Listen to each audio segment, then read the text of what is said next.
Voice of Sri நேயர்கள் அனைவருக்கும் வணக்கம் அண்ட் வெல்கம். ஏற்கனவே பாத்தீங்கன்னா நம்ம 2 ப்ரொடக்ஷன் கம்பெனியோட produced movies and distributed movies பத்தி பார்த்தோம்.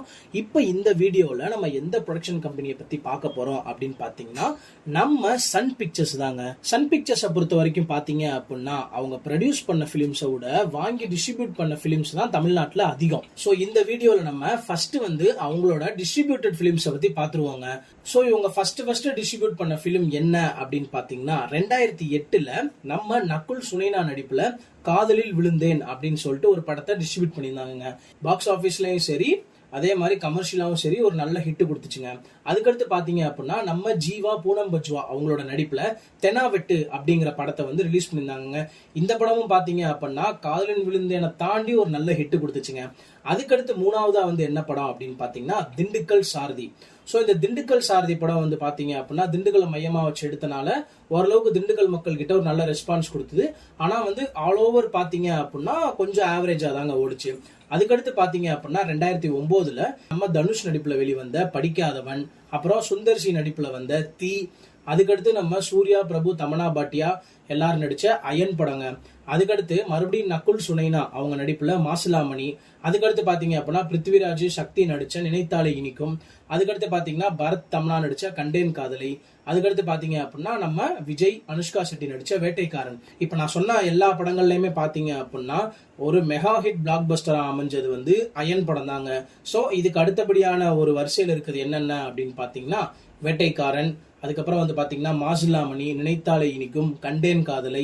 இதுல இன்னொரு சுவாரஸ்யமான விஷயம் என்ன அப்படின்னு கேட்டீங்கன்னா அயன் படம் செம்ம மெகா ஹிட் பிளாக் பஸ்டரா அந்த இயருக்கு அமைஞ்சிருந்தாலும் அயனை விட அதிகமா வேட்டைக்காரன் தாங்க வசூல் ரீதியா வெற்றி பெற்றுச்சு அப்படின்னு சொல்லலாங்க.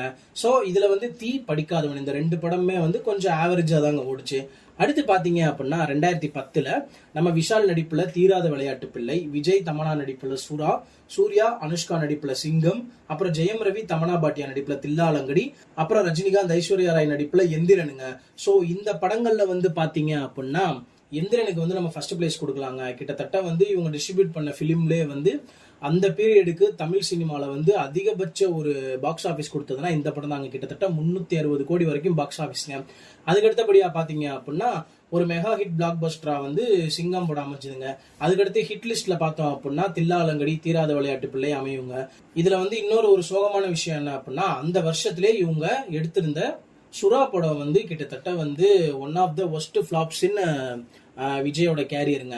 ஸோ 2011 நம்ம பார்த்தோம் அப்படின்னா தனுஷ் நடிப்புல ஆடுகளம், அதுக்கடுத்து அதே தனுஷ் நடிப்புல மாப்பிள்ளை, அப்புறம் ஜெயம் ரவி நடிப்புல எங்கேயும் காதல், அப்புறம் நம்ம அஜித் குமார் நடிப்புல மங்காத்தா, அதுக்கடுத்து விஷால் நடிப்புல வெடி, இந்த படங்கள்லாம் வந்துச்சுங்க.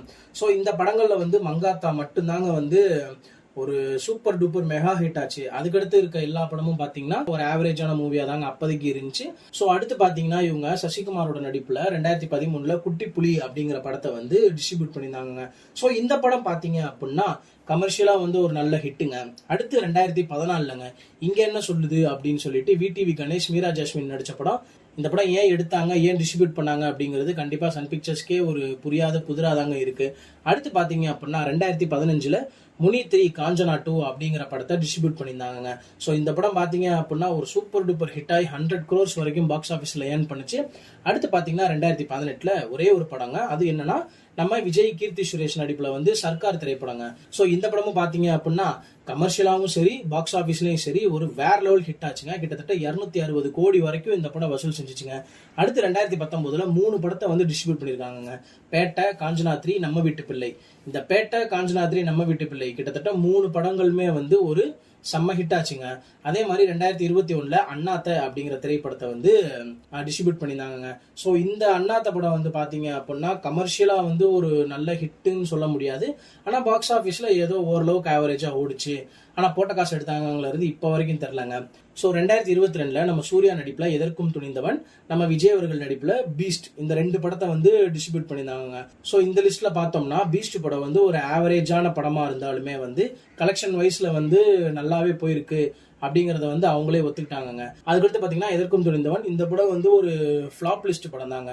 ஸோ இப்போ நம்ம சன் பிக்சர்ஸ் டிஸ்ட்ரிபியூட் பண்ண எல்லா படங்களை பற்றியும் பார்த்துட்டோம். இப்போ அவங்க 2010 இருந்து ப்ரொடக்ஷன் பண்ண படங்களை பற்றி பார்ப்போமா? ஸோ ப்ரொடக்ஷன் பண்ண படங்கள் பார்த்தீங்கன்னா கொஞ்சம் லிஸ்ட் கம்மி தான். அது என்னன்னு இப்போ பார்ப்போம். ஸோ 2010 எந்திரன் அப்படிங்கிற படத்தை வந்து இவங்க ப்ரொடியூஸ் பண்ணியிருந்தாங்க. கிட்டத்தட்ட 180 கோடி பட்ஜெட்ல எடுத்து 360 கோடி வரைக்கும் அப்படியே டபுள் மடங்குல வந்து இவங்களுக்கு பாக்ஸ் ஆஃபீஸை கொடுத்துருச்சு அப்படின்னு நாங்கள் சொல்லணும். ஸோ அடுத்து பார்த்தீங்க அப்படின்னா 2018 நம்ம விஜய் கீர்த்தி சுரேஷ் அவர்கள் நடிப்பில் சர்க்கார் அப்படிங்கிற ஒரு படத்தை எடுத்திருந்தாங்க.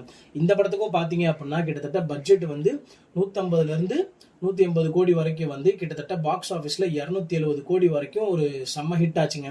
அடுத்து 2019 கிட்டத்தட்ட 3 படங்கள் ப்ரொடியூஸ் பண்ணியிருந்தாங்க. நம்ம ரஜினிகாந்த் அவர்கள் நடிப்பில் பேட்டை, நம்ம ராகவா லாரன்ஸ் நடிப்பில் காஞ்சனா3, நம்ம சிவகார்த்திகேயன் நடிப்பில் நம்ம வீட்டு பிள்ளை. கிட்டத்தட்ட இந்த 3 படமே பார்த்தீங்கன்னா 2019 வந்து ஒரு வேற லெவலான ஹிட் ஆச்சு. சன் பிக்சர்ஸ்க்கு 2019 வந்து ஒரு பணமளமாக தாங்க இருந்திருக்கும். அடுத்து பார்த்தீங்க அப்படின்னா 2021 நம்ம ரஜினிகாந்த் அவர்கள் நடிப்பில் வந்து அண்ணாத்த அப்படிங்கிற திரைப்படத்தை வந்து இவங்க ப்ரொடியூஸ் பண்ணியிருந்தாங்க.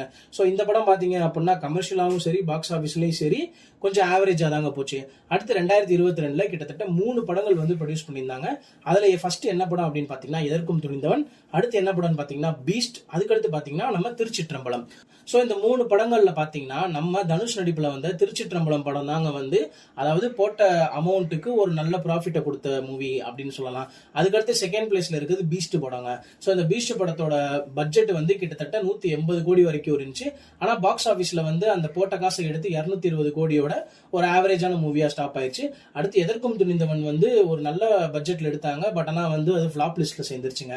ஸோ 2023 பார்த்தீங்கன்னா ஜெயிலர் அப்படிங்கிற ஒரு படத்தை நம்ம ரஜினிகாந்த் அவர்களை வச்சு ப்ரொடியூஸ் பண்ணியிருந்தாங்க.